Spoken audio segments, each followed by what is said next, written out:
Hello my friends, it's Lisa and welcome to my October bullet journal setup. So as it is October, that means it's officially spooky season. It is the month of Halloween. So of course that is what I wanted my theme to kind of be centered around for this month. So I decided to take all of the classic Halloween colors, all the oranges, the purples, the greens, and black as well, to kind of do this potion bottle theme. I really wanted to do something that screamed Halloween, just because last year my October bullet journal theme was a little more subtle. It was still Halloween-y, like it had pumpkins and moons, but it was like a peachy pink sort of theme, and I just wanted to go all out with the Halloween vibes for this month. So like I said, I'm doing a potion bottle theme, so I decided for the kind of cover page for this month to draw these shelves with a bunch of potion bottles, books on spells and potions, as well as like pumpkins and just things decorating the shelves. I wanted it to look pretty spooky but have a lot of different shaped bottles for different potions. I also do draw a little ghosty friend coming out of one of the potions, which I thought was a cute little touch. So this theme actually didn't take me that long to set up, surprisingly. I thought it was going to take me a lot longer drawing all those individual potion bottles and everything, but it really didn't take as long as you might think. I did have a rough sketch of what I wanted everything to look like beforehand, so I think that did help, but drawing the potion bottles and filling them in didn't take as long as I thought, which was nice.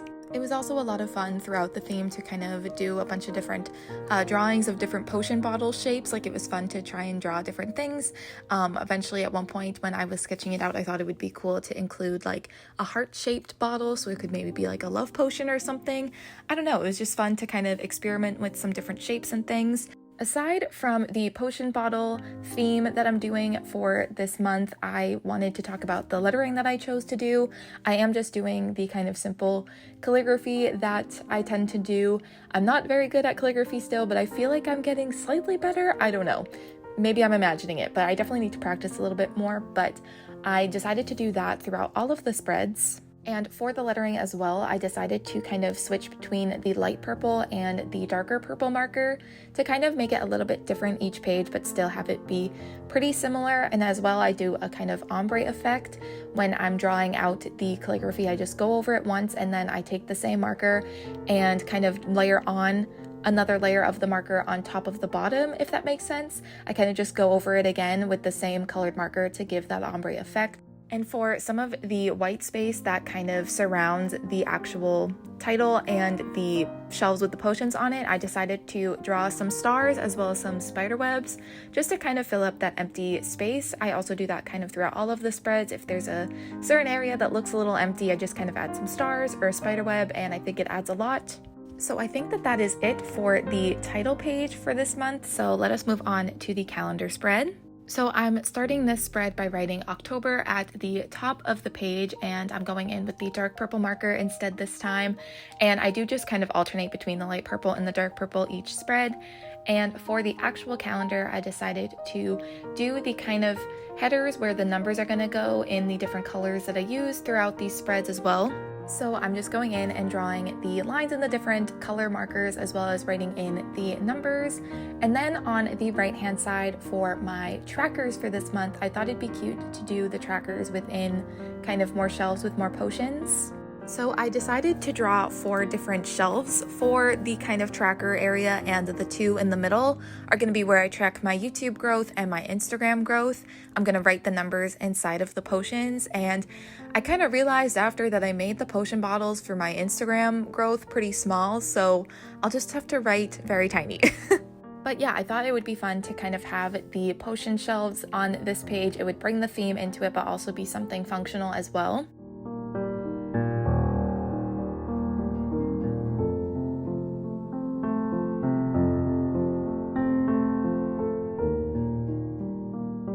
And once again, in the empty space, I'm going in and drawing the spider webs and stars just kind of scattered throughout the page just to fill out that empty space.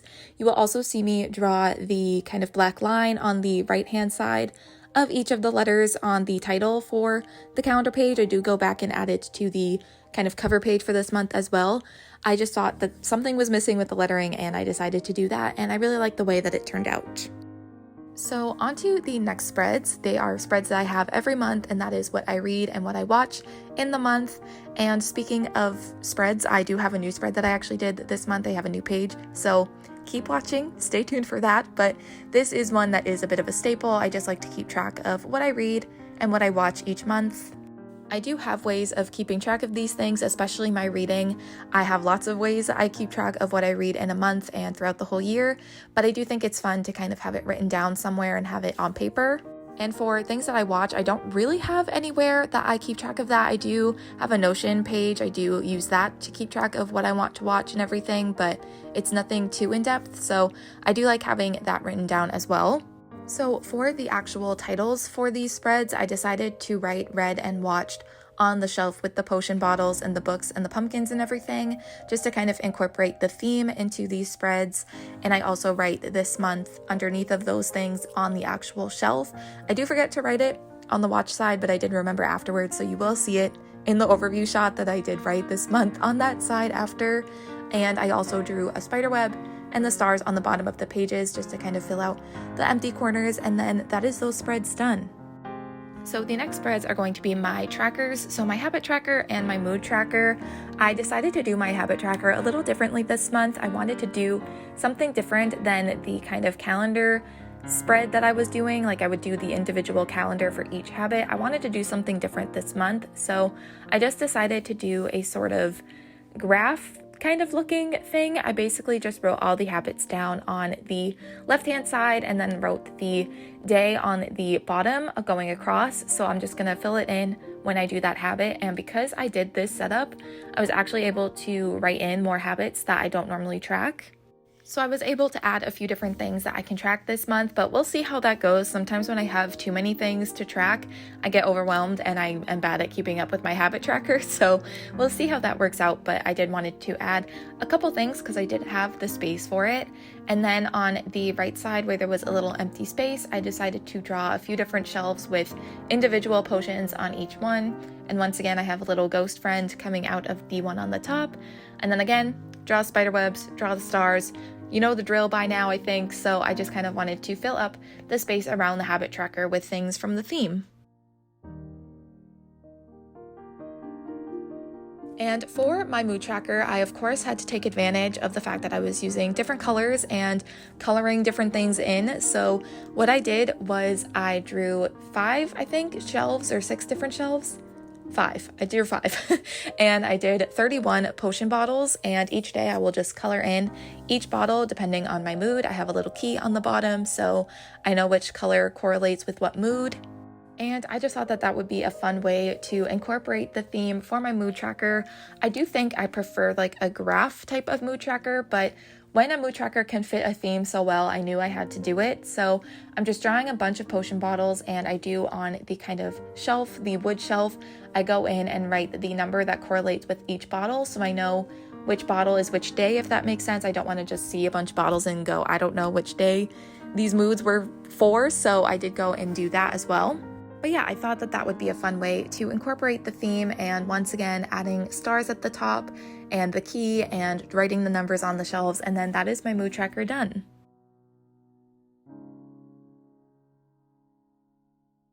So my next spread is going to be my monthly favorites page. I like to keep track of any music, movies, shows, any random things, any memories, anything that I might want to look back on in the future, anything that I was loving this month, I put here. It's my favorite spread that I think I do. I don't always love the way it looks, but it's one of those spreads that I like to have. I definitely need to figure out some new ways to do this spread, but I do really love it, which I say every month. But for the monthly favorites page, I decided to do, once again, the shelves with the potions, and I just did 4 different potions, and each one I'm going to section off. So the first one is going to be the music section, the next one's going to be the entertainment section. I just thought it would be fun to separate the different sections in the potion bottles, and I think I'm going to add some color to them once I've actually started writing things down. I just want to leave it as blank as possible so I have plenty of room to write anything I need. And on the right-hand side, this is the spread that's going to be a little different. Instead of doing a brain dump page this month, I decided to do a Halloween movie list. I wanted to make sure I was watching all the movies I love to watch in the spooky season, so I decided to make this checklist. I decided to do the potion bottles for the way to check them off, so I'll color them in once I've watched the movies.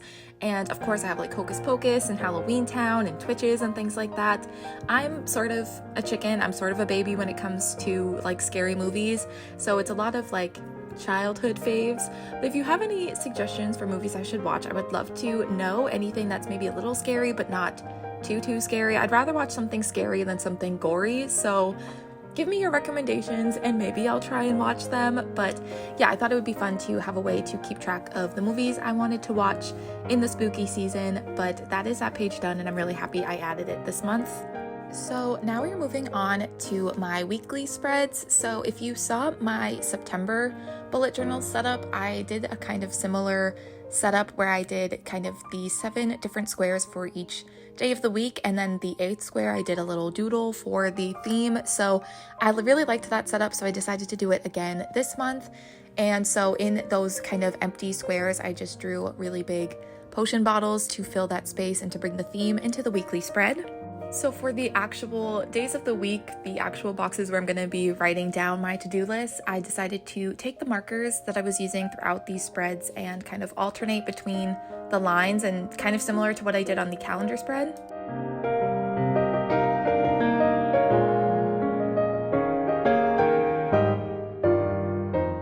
Oh, and this is me completely writing the wrong number. I went 10-12. Because that's how you count. I feel like that happens every single month. I write the wrong number or something goes wrong. I don't know why I can't count. And I also, for the boxes to kind of separate each day from each other, I took the corresponding Stabilo marker. I have so many of those markers. I found markers that matched the Crayola Super Tip colors that I was using, and I made the boxes match the color of the header for each day, if that makes sense. I think you see what I'm saying. I did the boxes in the same color as the kind of header where I put the number of the day. I thought it was kind of cool, and I had so many markers to choose from that matched perfectly, so it was very exciting and very pleasing.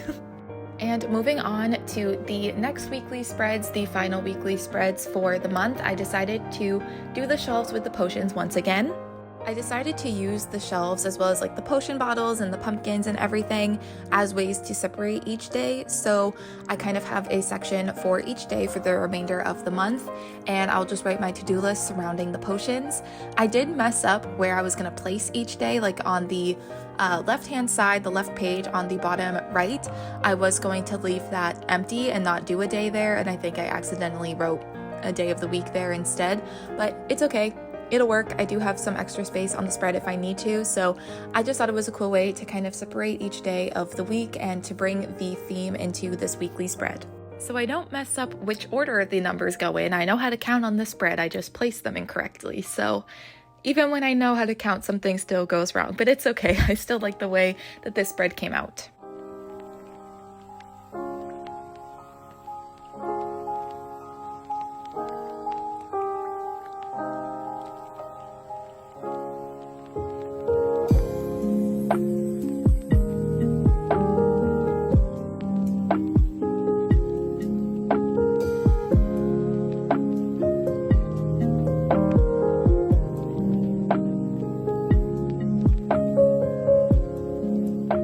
I think that is it. Those are all of the spreads for my October bullet journal setup. So here is a final flip through of what everything ended up looking like.